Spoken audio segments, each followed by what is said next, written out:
Bom, o que a gente vai falar hoje, né? A gente vai falar sobre manipulação de dados, e aí eu vim falar, na verdade, um básico de pandas para vocês, explicar um pouco, assim, como usar algumas funções diferentes e tal. Então, é meio que um overview sobre as funções do pandas, posso dizer assim.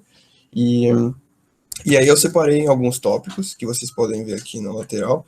Então, a gente vai começar básico de pandas, valores nulos, como ver quais são os valores únicos, fazer alguns filtros, mais filtros, converter tempo, né, para um tipo que chama datetype, fazer ordenação, novas colunas, contagem de valores, e aí a gente chega ao fim.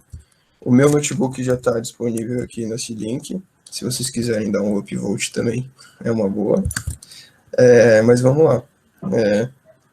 Então, bom, para quem ainda não conhece, né, o Pandas é uma biblioteca, né, que você pode acessar importando ela dentro do seu notebook. Eu usei o notebook aqui direto do Kaggle, que ele já tem esses pacotes instalados para você, mas você pode também usar o esquema que o Breno falou, de criar um environment e instalar o Pandas.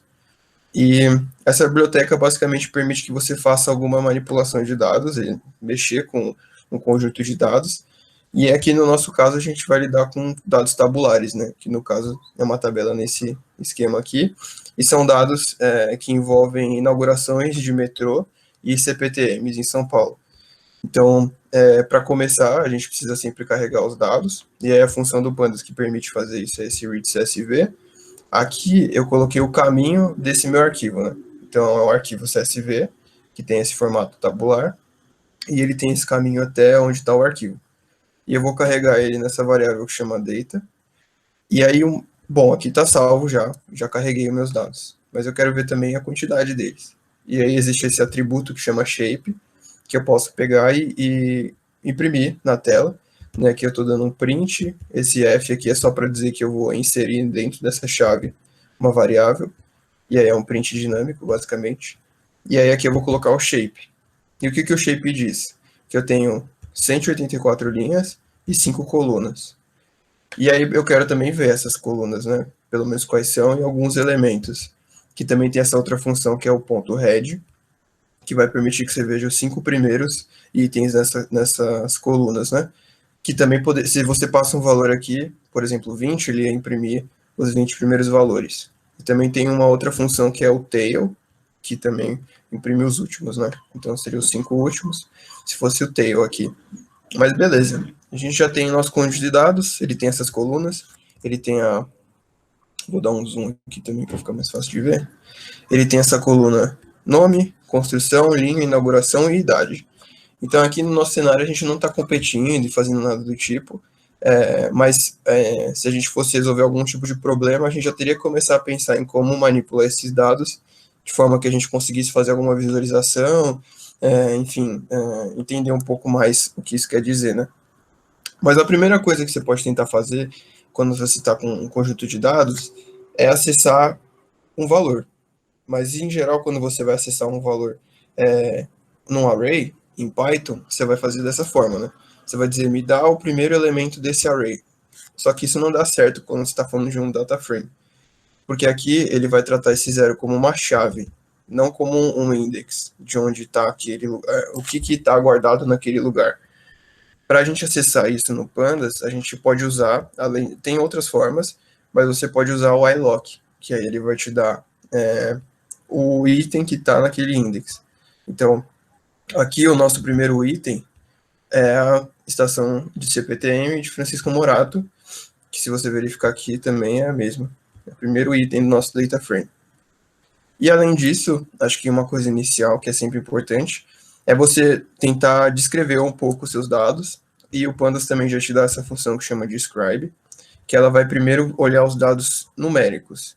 Então aqui você pode ver que ele pegou só duas colunas nossas, que são a linha, que é um número da linha, e a idade daquela estação. E aí aqui ele já te dá várias medidas, né? Média, desvio, mínimo, mediana e máximo. Além de esses outros quantis aqui e a contagem de quantos itens tem, que são 184 linhas, né? E é importante você também já ver isso de cara para você ver quais são as diferenças, né, entre as medianas, aí ver se tem muita disparidade, que eventualmente isso pode ser importante. Mas legal. A gente fez isso usando o describe, eu poderia fazer isso usando funções direto na coluna que eu quero. Aqui a coluna de exemplo é a coluna linha. Então, da mesma forma que eu fiz aqui, ele já deu toda essa tabela para mim, eu poderia chamar um a um. Então, aqui eu estou printando a média, que eu vou chamar com ponto min, né? Aqui eu estou fazendo ponto std, ponto max, ponto min, e aí aqui estão os nossos valores. E outra função bem legal, que é tipo bem interessante mesmo de usar, é esse quantil, que aí você diz qual você quer mesmo, né? Aqui eu estou dizendo ponto 25, vai dar o 25%, se eu colocar o meio é a mediana, o quantil 65, o quantil 100, né? E o que significa o quantil é basicamente que, no caso da mediana, que é mais fácil de pensar, esse valor é o que está no meio, tá? Sempre todo mundo para baixo. Então, por exemplo, aqui a nossa mediana foi 7. É que linha talvez não fosse um bom valor, mas significa que tá, metade da linha estão valores abaixo de 7, né, naquela coluna. Mas aí, beleza. Além dessas colunas numéricas e de ver isso aqui um a um, a gente poderia querer ver uma descrição mais macro, assim, no nosso dataset. E esse ponto info também vai permitir que a gente faça isso. E aí que vocês podem ver, ele vai dar o nome da coluna, ele vai dar o não num count. O que é não nulo aqui, né? No caso, tudo é não nulo, porque as 184 linhas não são nulas. E o tipo também. E aqui é importante se atentar qual o tipo, porque aqui é um tipo objeto, e a inauguração é um objeto, né? A gente viu que ali em cima aparecia uma data, mas ela está como objeto. Então a gente vai ter que tratar isso em algum momento. E aí também outro ponto importante é de memória, né? Aqui a gente está carregando poucos dados, mas se você tivesse com um conjunto grande, a memória ia fazer diferença, e aí o Pandas também, na verdade, aqui na primeira função, quando você lê esse CSV, ele vai te dar outras formas de você poder ler, que sejam um pouco mais espertas no sentido de consumo de memória, né? Você pode mudar até o tipo, aqui pode ser, ao invés de int 64, você pode colocar int 8 ou int 32, por exemplo, né? Isso vai diminuir bastante a memória. Mas legal. A gente viu como carregar, escrever, ver máximo, ver mínimo, ver informações. Agora vamos para outro ponto bastante importante, que nesse caso não tem, mas os valores nulos, né? A gente vai ter que sempre tratar os valores nulos, porque quando a gente for fazer nossas predições, ou mesmo quando a gente for coletar algumas métricas dos nossos dados, os valores nulos eles podem acabar atrapalhando um pouco isso, né? E a primeira coisa, antes de tratar eles, é identificar eles. Então, o Pandas também dá uma função que é bem fácil de entender, né? isNA, devia ter um NAN, né? Acho que talvez para fazer mais sentido, mas aqui é basicamente procurando valores nulos no seu conjunto inteiro, e para cada uma das células ele vai verificar, né? É nulo, é nulo, é nulo, é nulo. E isso vai ser uma resposta sim ou não. Então a gente dá um valor booleano aqui, que no caso é falso. Então, não é nulo. E aí ele vai fazer isso para todas as células do seu conjunto de dados, mas, né, se você tiver muitas colunas, se você eventualmente tiver algum cara que é verdadeiro aqui no meio, você não vai ver dessa forma, né? Porque ele está só mostrando uma partezinha do seu conjunto, né? E aí você vai querer ver por coluna. E aí como a gente pode fazer isso? A gente pode usar essa outra função encadeada, que é a de soma. Como esses valores são booleanos, isso aqui na verdade significa 0 e verdadeiro significa 1. Então você pode somar isso dentro do... Isso aqui vai ser um data frame booleano, e você pode somar isso para verificar se algum desses valores vai ser nulo. Se tivesse algum nulo, ia ter 1 aqui, ou 3, ou alguma coisa do tipo. E aqui a gente vê por coluna, o que também é interessante. Mas se você tivesse muitas colunas, vamos pensar num caso que você tem várias colunas categóricas, e aí você vai ter que codificar essas colunas categóricas, então, por exemplo, você vai ter que fazer ela virar uma coluna binária, e aí você expandiu muito seu dataset e tem 100 colunas. Se você fosse fazer isso, talvez fosse ser ruim, você ficar identificando uma a uma, se tem nulos. O que você pode fazer é encadear mais um sum aqui, e aí ele vai somar todos esses caras aqui para você e vai retornar um valor total de todo o dataset. Isso é uma forma de você fazer isso. Então, a gente viu agora um pouco também de como fazer para contar esses valores nulos, né? Uma outra coisa importante, aqui no nosso caso sobre estações, é identificar valores únicos que estão naquela coluna, né? Então a gente tem a coluna categórica, que está te dizendo qual é o nome daquela estação. E como eu posso fazer isso no Pandas? Eu posso tanto ver quais são essas colunas, chamando esse unique sobre uma coluna no meu data frame, quanto o n unique, que vai te dar o valor total. Então aqui eu tenho 169 estações únicas e são essas daqui. Então aqui a gente já percebeu, beleza, tem 169 estações, mais 184 colunas. Então tem estações que foram inauguradas mais de uma vez, né? Ela apareceu 2 vezes ou mais no meu dataset. E aí uma outra função que também é legal para verificar isso é esse ponto duplicated, né? Que ela vai te dizer se aquele valor está duplicado ou não. Então ela também é uma coluna, vai ser uma coluna booleana, com sim ou não. Ah, esse valor eu já vi, esse valor eu não vi. E aí assim vai, para todos os valores.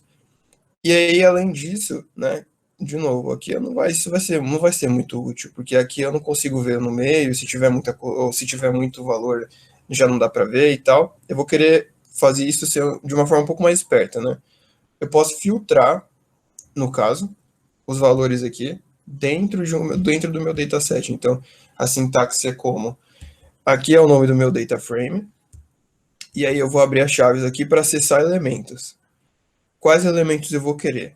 Os elementos que têm o ponto duplicated como true, verdadeiros. E isso aqui vai me retornar o quê? Vai me retornar os caras que estão duplicados. Então, esses caras aqui são os duplicados. Essa função ela também tem algumas coisas do tipo, mantém o primeiro, mantém os dois, descarta os dois. Então, talvez aqui você veja coisas que não estão repetidas, mas é por isso. E coisas que estão. Por exemplo, a luz aparece 2 vezes aqui, mas algumas outras não se repetem aqui. Mas aí a gente encontrou pelo menos quais são essas colunas, né? E aí, legal, a gente viu como fazer isso, mas aí a gente pode começar a querer pensar, tipo, como é que eu posso filtrar isso? Como é que eu posso fazer alguma coisa sabendo dessa informação de duplicatas? No Pandas, a gente pode fazer esse filtro não só dessa forma, como encadeado. A gente pode fazer, eu quero os caras duplicados, que começam com luz, que começam com não sei o quê, e assim vai. Como eu posso fazer isso? Da mesma forma que em Python a gente tem esse OR, quando a gente for fazer um filtro por data dentro do nosso dataset, a gente vai usar o símbolo de pipe. O end vai virar um E, esse E que eu não sei como chama. O not vai virar o till. E aí, assim, a gente pode construir filtros mais robustos, né? Digamos assim. Como é que eles funcionam?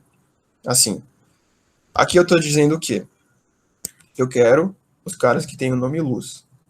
E além disso, eu quero os caras que têm Santa Cruz. Então, eu quero ou um ou outro. Que no caso, qualquer valor que for verdadeiro, ele vai pegar. E aqui ele vai me retornar.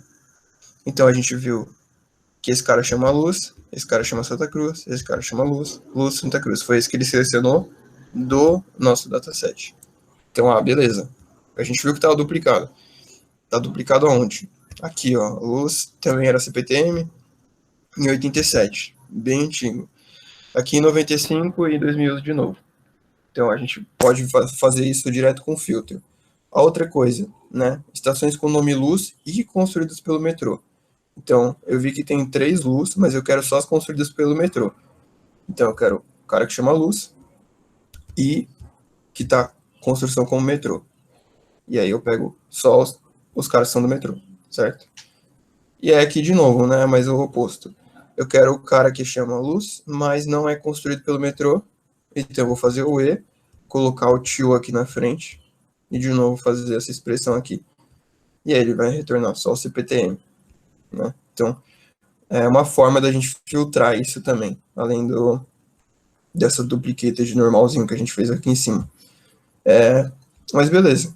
A gente pode também querer tirar essas duplicatas, então tem essa função drop duplicates, e aí eu posso escolher qual coluna eu quero considerar, né, duplicado, e qual eu mantenho. Eu mantenho o último valor, o primeiro valor, eu mantenho os dois.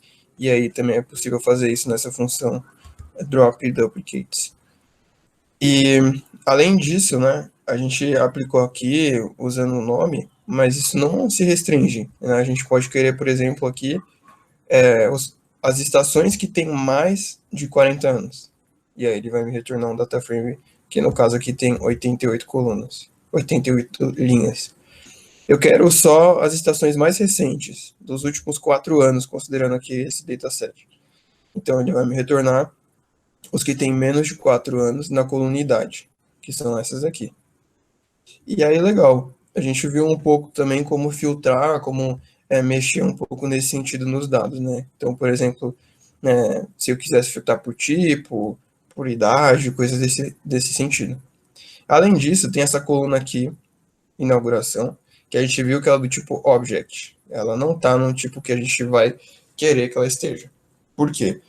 Porque aqui eu não vou conseguir, quando eu for fazer um plot, já vai ser mais problemático entender a ordem, ou quando eu for fazer alguma indexação, vai ser mais difícil extrair os valores desse tipo, né? E aí é mais fácil você converter para o tipo certo, que é datetime.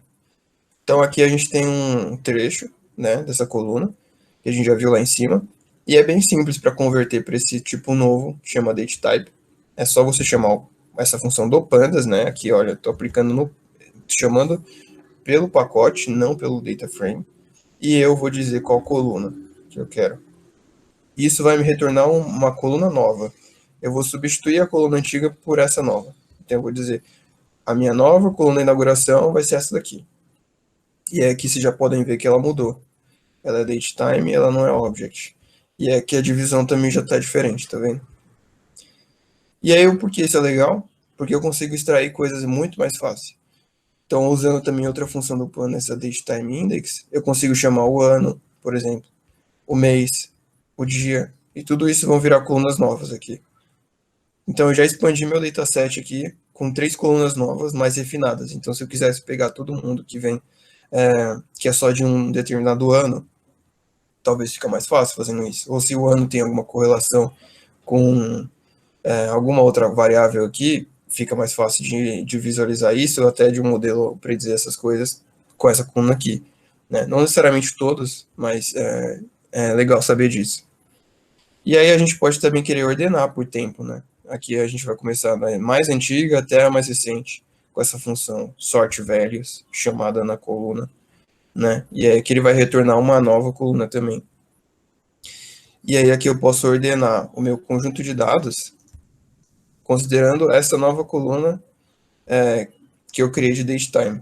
Então agora eu ordenei tudo bonitinho. Aqui no caso eu acho que já até estava ordenado, mas é só para exemplificar.